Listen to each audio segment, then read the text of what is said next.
Bonjour, bonsoir à tous, c'est Komorebi. On se retrouve pour un nouvel épisode de la lumière pop de la semaine, celui sur la semaine numéro 9, qui s'étale du 23 février au 1er mars 2026. J'en commence mon enregistrement seulement mercredi. Ça a été compliqué ce début de semaine, hein. Ouah.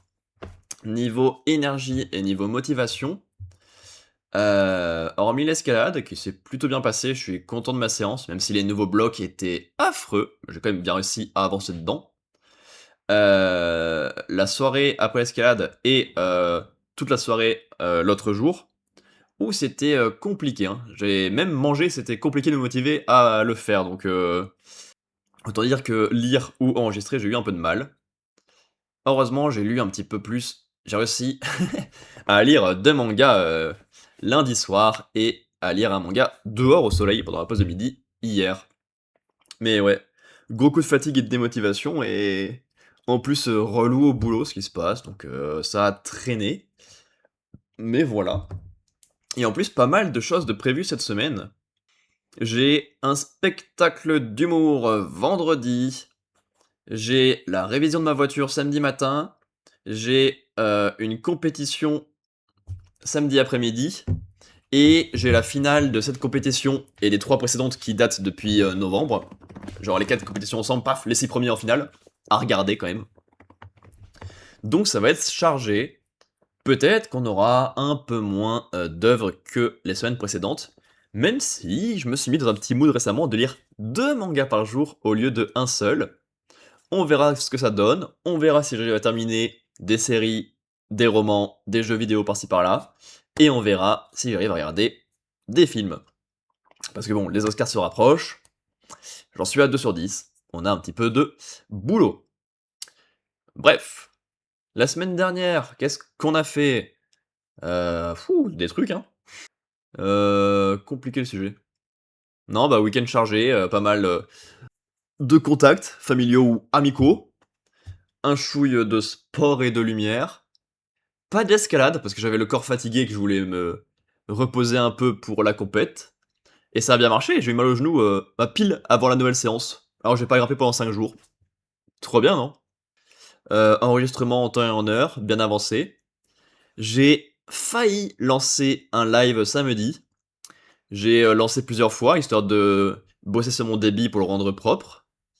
Et pendant le compte à rebours officiel avant de lancer le live, je me suis dit: «Oh, est-ce que j'ai vraiment envie?»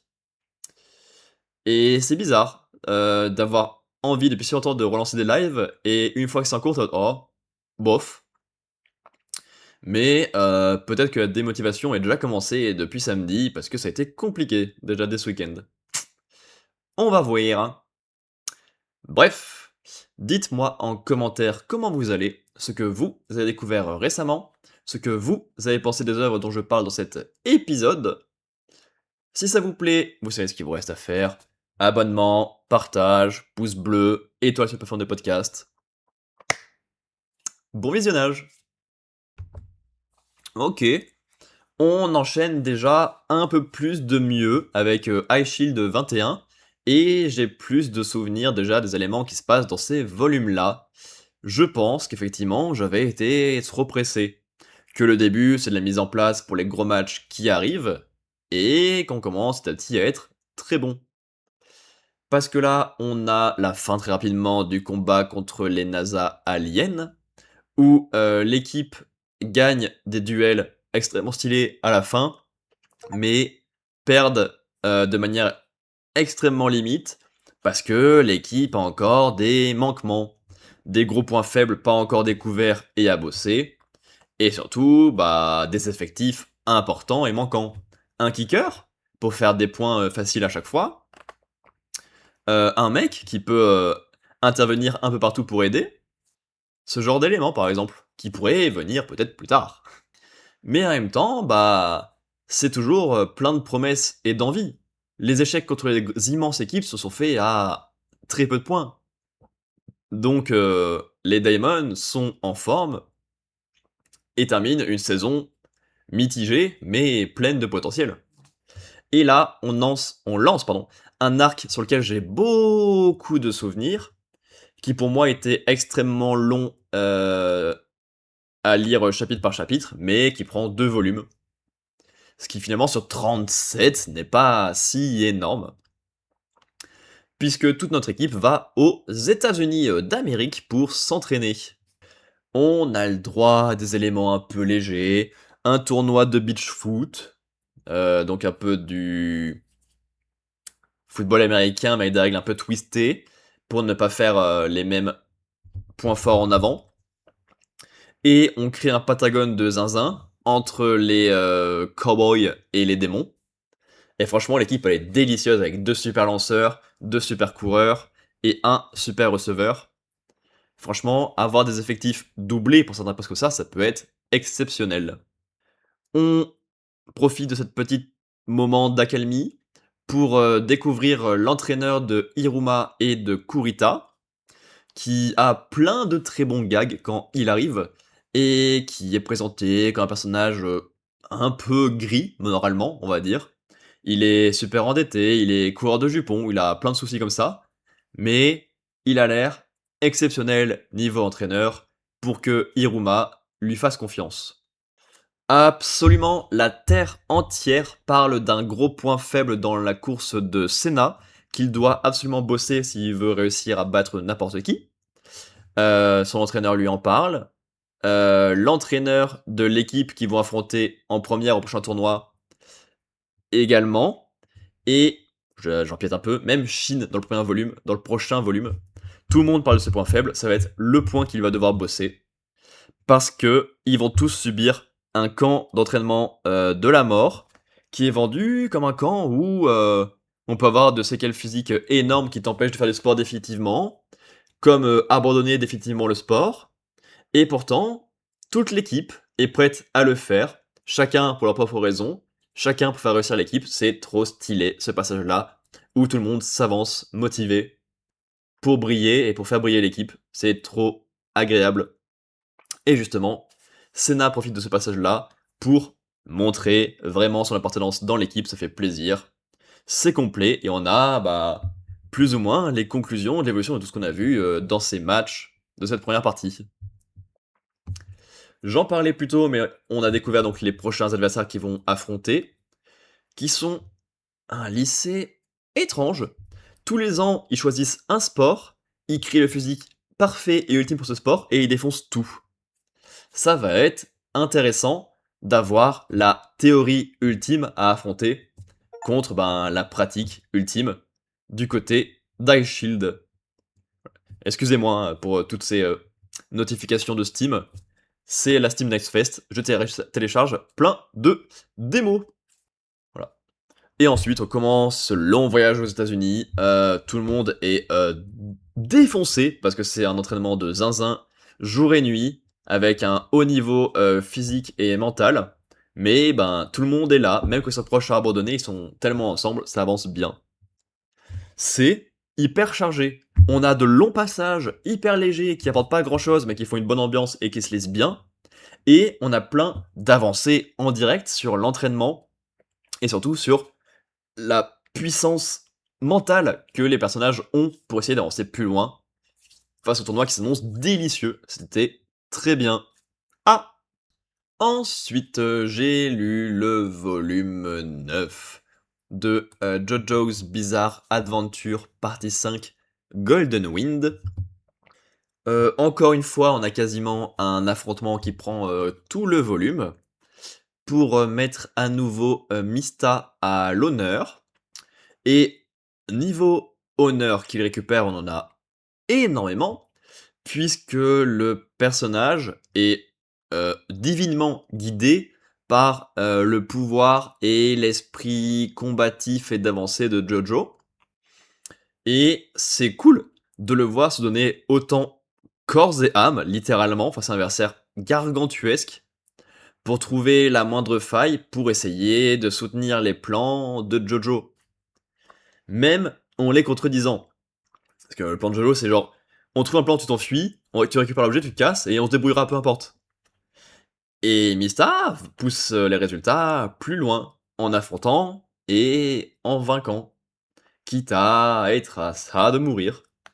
C'est un duel intense, tendu et dangereux.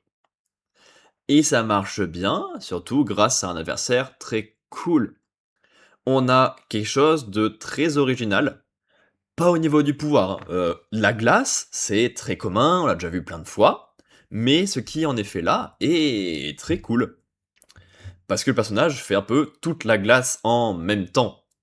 Il s'en sert pour se faire une armure impénétrable, il s'en sert pour glisser sur le sol tel un patineur de vitesse, il s'en sert pour geler les corps et faire des pièges comme ça, ou alors même pour geler les objets autour, pour créer des pièges, et les bien disposer, tu vois. L'eau, la voiture, la vitre, la pédale. Il y a plein d'idées dans tous les sens pour rendre son pouvoir monstrueusement dangereux et monstrueusement malin. Et c'est également son esprit, qui est de toujours se relever et de faire fi du danger, même quand il voit que sa carapace impénétrable se fait défoncer. Il y en a souvent des personnages qui ont des carapaces infinies, qui, quand elles se brisent un peu, qui se met sur le premier dégât, sont oh non, pas des dégâts, je déteste. J'ai jamais connu ça. Lui, ça le rend encore plus fort. Le duel marche bien. C'est intense de bout en bout. Il est peut-être un chouille long, peut-être un chouille illisible par moment, mais niveau esprit, niveau enchaînement, niveau personnage, c'est peut-être un des duels les plus intenses de cette partie pour l'instant, pour moi. Et derrière, il ne reste plus beaucoup de tueurs et plus beaucoup d'étapes pour le plan du chef de la mafia. Et Bruno avance tout seul vers celui-ci, malgré le mauvais sentiment qu'a actuellement Jojo. Donc c'est plutôt pas bon signe parce qu'il a un sacré instinct. Et euh, au lieu de juste le découvrir pour informer Jojo, veut le tuer pour deux raisons. Une, parce qu'il est horrible avec sa fille, seconde une. Et une autre, grâce à un flashback qui est plutôt bien placé pour une fois. Il est mal introduit, mais quand tu fais le lien à la fin, tu fais ah oui, ok, c'est logique. On a la vie de Bruno et de ses parents, le choix qu'il a dû faire pour aider le parent qu'on avait le plus besoin, au lieu de choisir là où il voulait plus aller pour lui. Quel grand cœur. Et les dégâts qu'ont fait les ventes de drogue de la mafia. Donc forcément, il a dû affronter ça tout seul, très jeune, et on a gros sur la patate, comme on dit. Un peu hâte de voir où va aller ce duel. C'est un peu meilleur parti, mieux servi au niveau du combat, et de l'envie pour la suite. Meilleur volume que le précédent. Ah.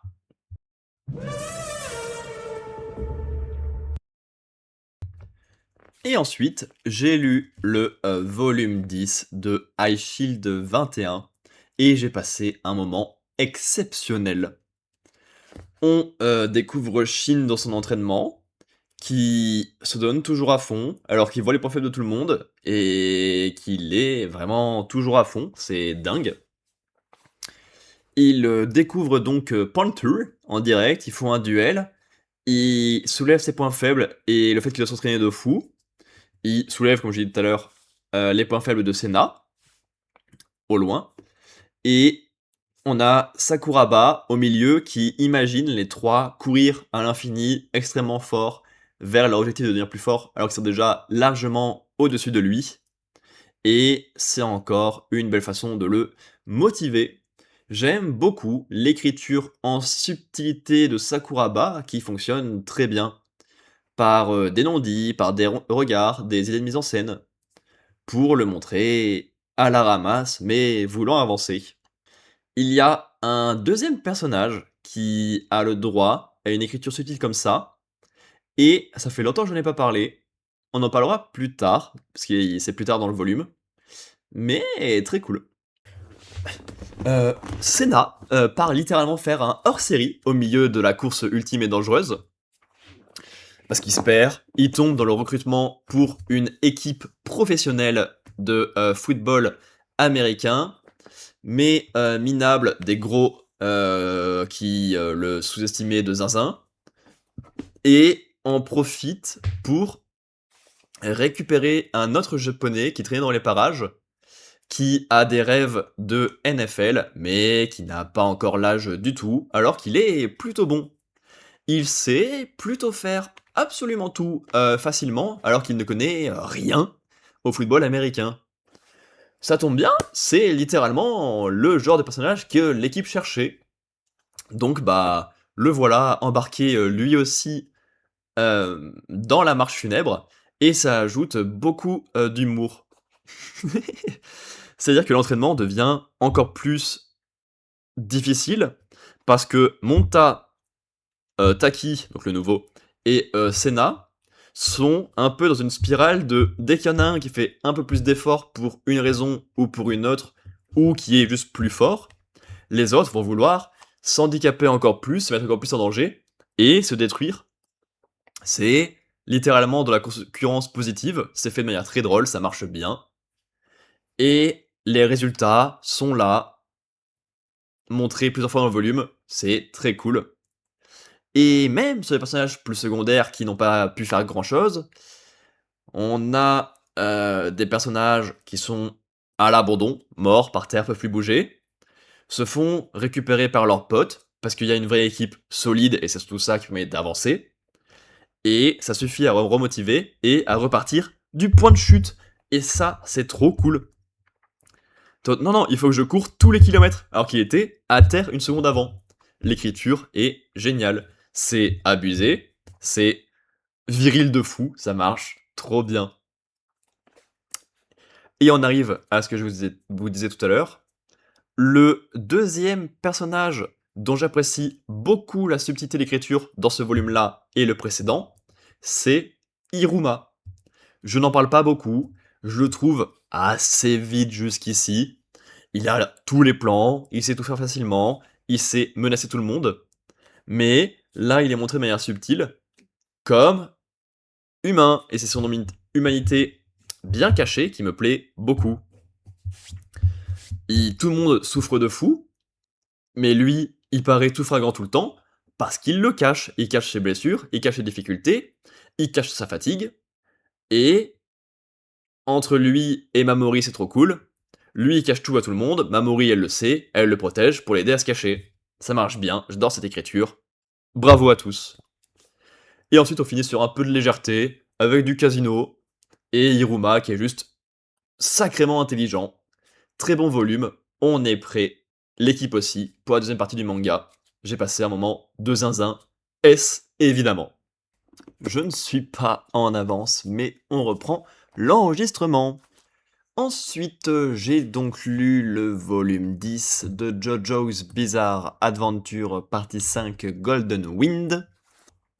On reprend là où on s'est arrêté, avec notre bon Blono qui poursuit le chef de la mafia.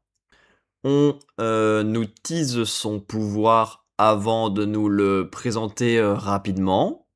Celui-ci peut effacer le temps et passer au travers.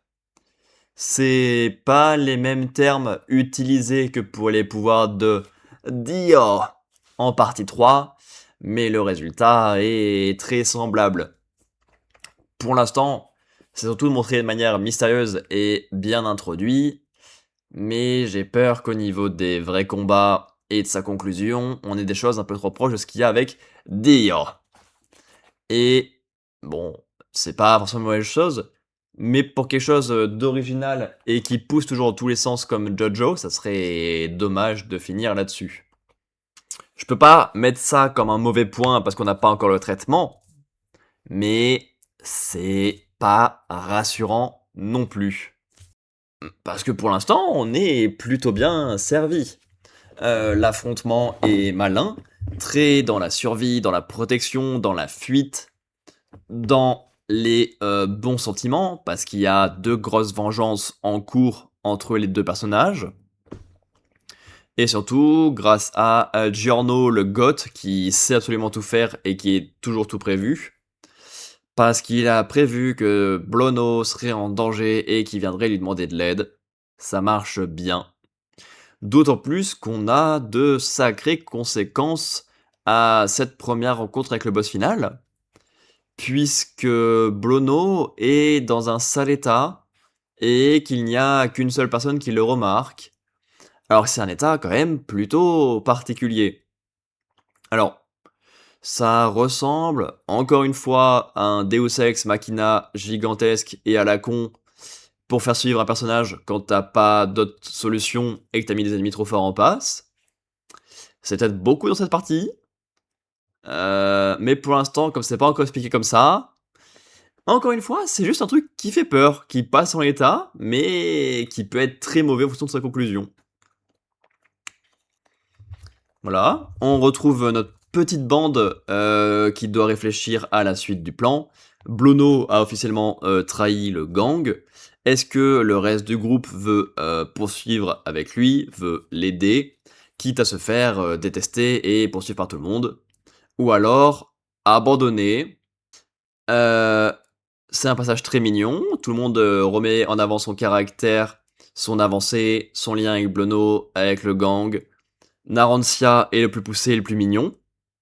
Et il y a un membre de l'équipe qui la quitte parce qu'il a trop peur.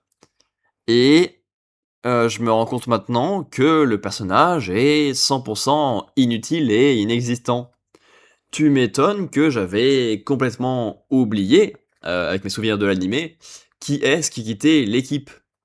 Le mec est apparu dans un seul combat, en 10 volumes. C'était censé être son combat pour présenter son pouvoir. Et finalement, ils étaient 3 dedans, et c'était Mista qui était plus mis en avant que lui. Donc, bah, pas attachement par les combats, et en dehors des combats, il n'a pas raconté grand chose, donc je ne sais pas quoi faire de ce personnage. On aurait pu le retirer, ça aurait pas changé grand chose, mais on aurait eu personne qui aurait eu peur et qui aurait pas suivi aveuglément l'équipe. Est-ce que ça aurait été un gros manque? Je suis pas sûr.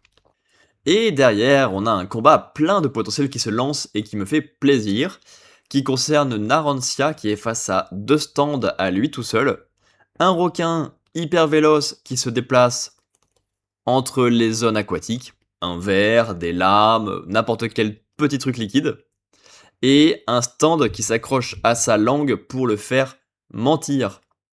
Et j'aime beaucoup ce genre de confrontation à distance, sur les jeux d'information, en étant seul parmi les autres.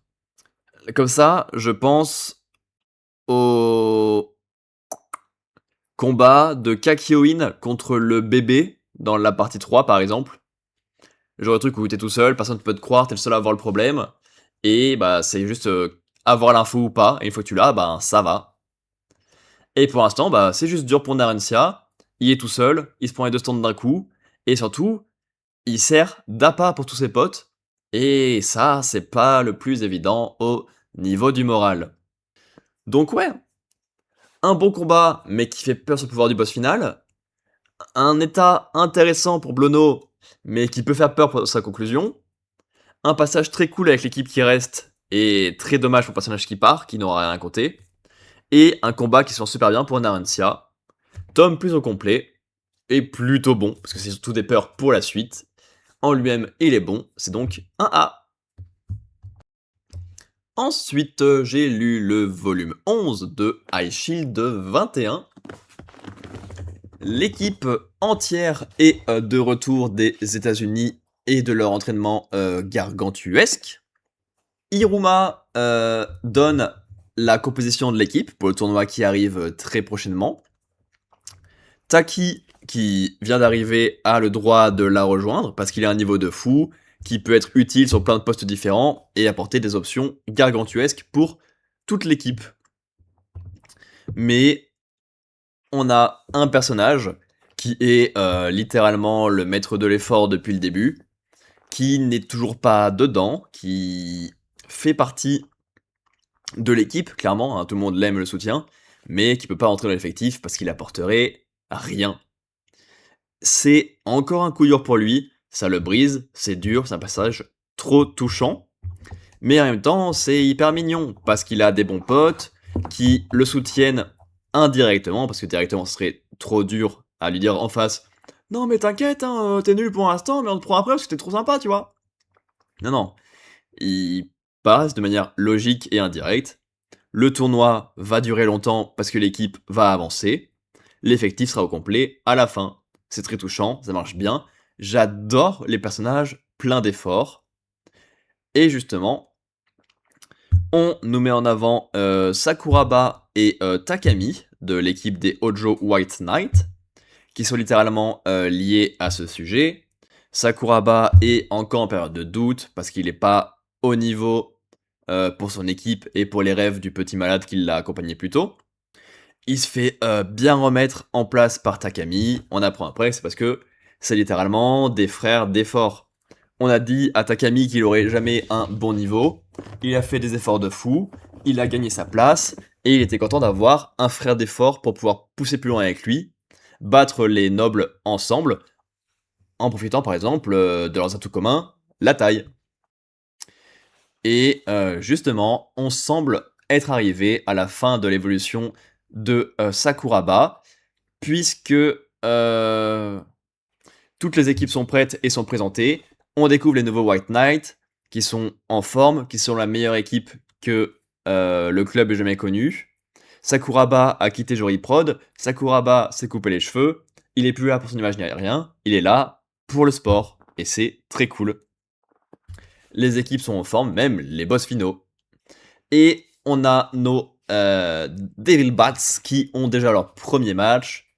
Évidemment, pour essayer de créer un peu d'enjeu, on a Senna et Taki qui ne sont pas là au début du match, histoire de créer un peu d'enjeu. On a un passage mignon avec des rivaux qui les ramènent en disant bah ça serait bien que vous affrontez au top de votre forme et en match plutôt qu'en vous laissant perdre parce que vous êtes con et pas sur le terrain quoi. Et bah même comme ça, hein, l'équipe est forte, ça se sort bien. Elle manque un chouïa d'options parce qu'elle peut faire que des passes. Mais même comme ça, ils sont devenus tellement plus puissants, ils s'en sortent. Voilà. C'est pas le volume qui raconte le plus de choses, puisque c'est les résultats d'entraînement, la présentation des équipes avant le tournoi, et le lancement du tournoi avec un match qui montre la supériorité des Devil Bats. Donc c'est pas là où ça raconte le plus, mais en même temps, les histoires des trois qui n'ont pas le choix de faire des efforts gigantesques parce qu'ils sont pas au niveau, ça marche trop bien. Yuki, Mitsu et Sakuraba sont deux personnages que je kiffe de fou dans ce manga. Très largement. Et même comme ça, on a un volume sur lequel on passe un bon moment. C'est donc un dernier A et le début des mauvaises notes pour cette semaine. En effet, ensuite j'ai lu le volume 37 de Black Clover. Le volume est hyper épais. Et voilà, on a fait le tour des qualités de celui-ci. Non, ça fait longtemps qu'il n'y a pas eu de nouveau volume de Black Clover, puisque c'est le premier volume qui paraît en France, il me semble, depuis que le manga est passé de l'hebdomadaire au trimestriel. Donc c'est bien décalé. Le précédent, c'était en juin 2024. Donc ça fait quasiment 2 ans qu'on n'avait pas eu d'aventure. Et en même temps, on est dans un arc final qui nous balance plein d'ennemis inexistants, comme il y a eu avec les démons et avec les elfes, puisque c'est des personnages qui sont censés être connus et censés avoir des liens avec les personnages existants, mais ça n'apporte pas grand-chose parce que c'est pas vraiment eux. Et ça fait 3 arcs que ça fonctionne comme ça, et que c'est grave chiant. C'est un petit peu dommage. Et en plus, comme le volume est hyper épais avec ce nouveau format, tu lis les choses pas intéressantes pendant longtemps, ce qui est pas forcément mieux. La couverture indique les 4 combats qu'on a à suivre. On a tout d'abord Mereo Leona, qui se donne toujours plus fort, mais ça on le sait, je sais, elle aime bien se donner à fond, donc là elle se donne encore plus à fond.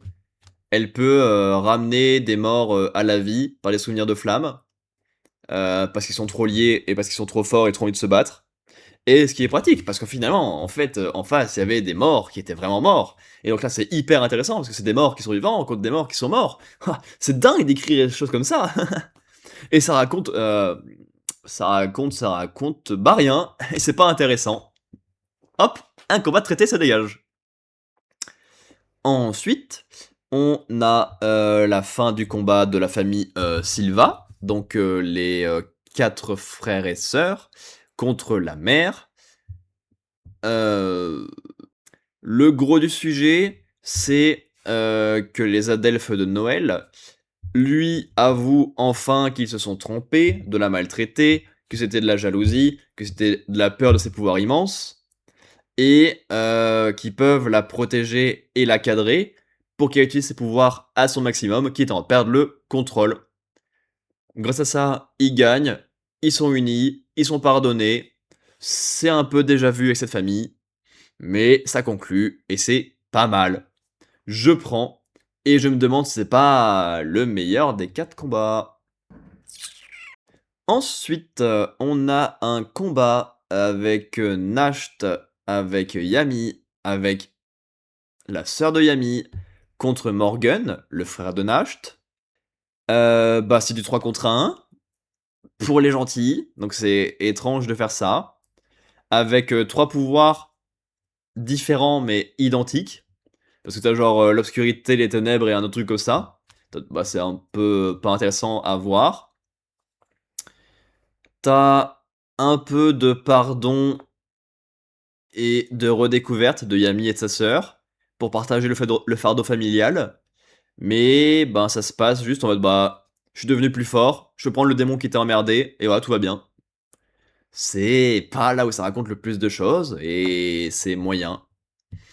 Et grâce à ce power-up, ben il gagne. Il y a des questions hein, sur le fait de tuer Morgan alors qu'il a sa tête et un peu son caractère, mais en même temps bah il est déjà mort une fois par ta faute, peut-être ça suffit niveau image, peut-être le tuer quand c'est pas vraiment lui. Et en plus, bah, c'est des choses qu'on a déjà vues dans Black Clover plusieurs fois. Déjà vu. Et enfin, on a Anna. Waouh. Je connais pas le nom du personnage principal après 37 tomes. On a Asta et Yuno. J'ai fait un mélange des deux en fait, je crois. Contre Lucius, qui dévoile sa forme finale. Elle est un peu cool visuellement, dira-t-on. Ça se tape, ça raconte rien. Ils enchaînent de fou, mais de manière coordonnée, alors qu'ils ont des pouvoirs contradictoires. Juste parce qu'ils se connaissent de fou. Asta se fait encore mettre de côté en perdant bien. Et donc, bah, c'est le truc habituel de mettre le héros de côté pour que ça soit dangereux et qu'il revienne à la dernière seconde. On connaît, c'est pas intéressant. Nickel. Et Yuno chope un power-up de fou à la fin. Comme d'hab, c'est pas intéressant, ça sort de nulle part. Génial. Volume gargantuesque pour avoir 4 vrais combats et plein de combats pour la troupe du taureau noir dans le fond. Vraiment, ils sont tous apparus en même temps et tous mis dans le fond en même temps, on s'en fout. Parce que non, c'est pas les personnages importants de la série du tout. Et bah, c'est les derniers combats de plein de personnages, mais c'est super vide. Mereo Leona, ça raconte rien. Asta Yuno, ça raconte rien. Euh... Nash, Morgan, Yami et sa sœur, c'est un peu cool sur le pardon du passé, mais un peu déjà vu. Et la famille Silva, bah pareil, le pardon du passé, être unis et aller de l'avant, c'est déjà vu, mais ça passe pas mal. Par contre, les power-up, ils sont nuls. Oh, c'est pas bien écrit. Et pourtant, malgré le fait que tu t'ai mis que des points négatifs, c'est pas un D. C'est seulement un C. Parce que, bah, ça aurait pu être pire, tu vois. C'est du Black Clover, j'en attends plus rien, ça se rapproche de la fin. Ça aurait pu être pire. Ah ouais, ouah, c'est pas fou comme attente, non? Et enfin, pour cette semaine, j'ai lu le volume 11 de JoJo's Bizarre Adventure partie 5 Golden Wind. J'ai toujours bien apprécié le volume Le combat de Narencia. C'est poussé toujours plus loin et de manière toujours plus bébête et galère sur différents plans pour appâter ses copains vers des sources d'eau. en le faisant mentir. Il y a des questions hein, sur comment faire passer les informations correctement. Est-ce que par des regards, en cherchant le plus intelligent, en essayant de mentir pour que le mensonge par-dessus ça fasse la vérité, en essayant d'écrire. Il y a plein de trucs, il y a plein de plans dans tous les sens, c'est plein de suspense, ça marche bien. Par contre, il y a des trucs qui me paraissent bizarres. À un moment, enfin à deux moments, Narencia arrive à dire la vérité facilement. Ok, à un moment, il se coupe la langue, donc il peut plus se tendre dessus, il a une nouvelle langue grâce à Giorno. Ok, c'est expliqué. Mais il me semble que plutôt... Oh, plutôt Arrête de me lécher les pieds Il arrive à dire la vérité, mais c'est pour que les autres se rapprochent de l'eau, mais en même temps c'est pas bien fait et ça marche pas très bien. Je trouve que la construction globale est étrange plusieurs fois. Et ensuite, on a quelque chose que j'ai l'impression d'avoir déjà vu 40 fois. Giorno se sacrifie à moitié dans le piège parce qu'il doute qu'il y a quelque chose pour essayer d'aider Narancia à choper des infos et à gagner cette bataille parce qu'il lui fait confiance. Ça marche, j'ai un chouï déjà vu. J'aime pas trop la construction de cette partie. La fin des ennemis marche bien, basée sur le bluff et sur la psychologie, même si ça fait que les ennemis sont du coup très effacés. C'est pas les plus mémorables, parce que ben c'est des stands d'infos et de loin, et normalement tu peux quand même les rendre un peu cool par des chara-design ou des caractères ou des trucs un peu spécifiques. Là, ils sont un peu effacés. Et derrière, on vise un lieu important pour le chef pour essayer de récupérer des infos sur lui en prenant l'avion et on a un stand mystère, un cadavre qui sort de nulle part, qui fusionne un peu avec les gens, des messages de mort qui s'inscrivent petit à petit sur les murs, qui semblent être écrits par eux-mêmes, qui semblent des informations. Le principe, encore une fois, est très cool. Tu lis ça, ça fait très envie. C'est une bonne construction. T'es en mode, oh, il y a un stand trop bizarre, il fusionne avec eux, il l'éjecte, il revient alors que ça va être dans un avion, comment tu fais pour rentrer? Et en même temps, ils sont aidés par eux-mêmes sans être au courant, avec des infos et tout. Ça peut être super intéressant, mais encore une fois, j'ai peur pour la résolution parce que c'est pas là où ça brille le plus, cette partie 5. Pour ça, je suis mitigé. On a un bon début de combat qui termine de manière boursouflée, et un bon début de mystère à nouveau, mais en même temps, c'est un show vide, et c'est pas rassurant sur ses conclusions. Donc, ça sera déjà traité, et ça sera surtout un simple B. Et voilà qui conclut cet épisode. Il devrait être plutôt rapide par rapport aux deux précédents, parce qu'on a eu que 7 mangas. C'était une petite semaine. Je me fais enchaîner depuis mercredi dernier, donc le 27. Le 25, non pas du tout, ça c'est ce mois-ci, je suis con. Depuis, c'est pareil. Depuis le 25 février, je me fais enchaîner. Donc j'ai pas trouvé trop le temps de lire. Depuis le 25, j'ai lu un manga vite fait en rentrant avant d'aller à un spectacle. Et j'en ai lu 3 un matin du week-end en attendant que ma voiture se fasse réviser. C'est tout. Le reste des soirs, j'ai pas eu le temps du tout. Je me suis fait bouffer. Et pareil pour cette semaine, hein, je finis d'enregistrer ces 4 mangas là que j'ai lus en fin de semaine, vendredi soir, parce que je me suis fait bouffer. On en parlera en intro du prochain épisode, mais ouais, wow, niveau timing, c'était chaud cette semaine. Bref, dites-moi en commentaire comment vous allez, ce que vous avez découvert récemment, et ce que vous avez pensé des œuvres dont je parle dans cet épisode. Si ça vous a plu, merde, pour le micro, vous savez ce qu'il vous reste à faire, vous êtes sur internet depuis longtemps. Abonnement, pouce bleu, partage, étoile sur la plateforme de podcast. On se revoit dimanche prochain, 15h, pour l'épisode de la semaine 10 de la Lumière Pop de la semaine. D'ici là, portez-vous bien, faites-vous plaisir, à commémorer bientôt.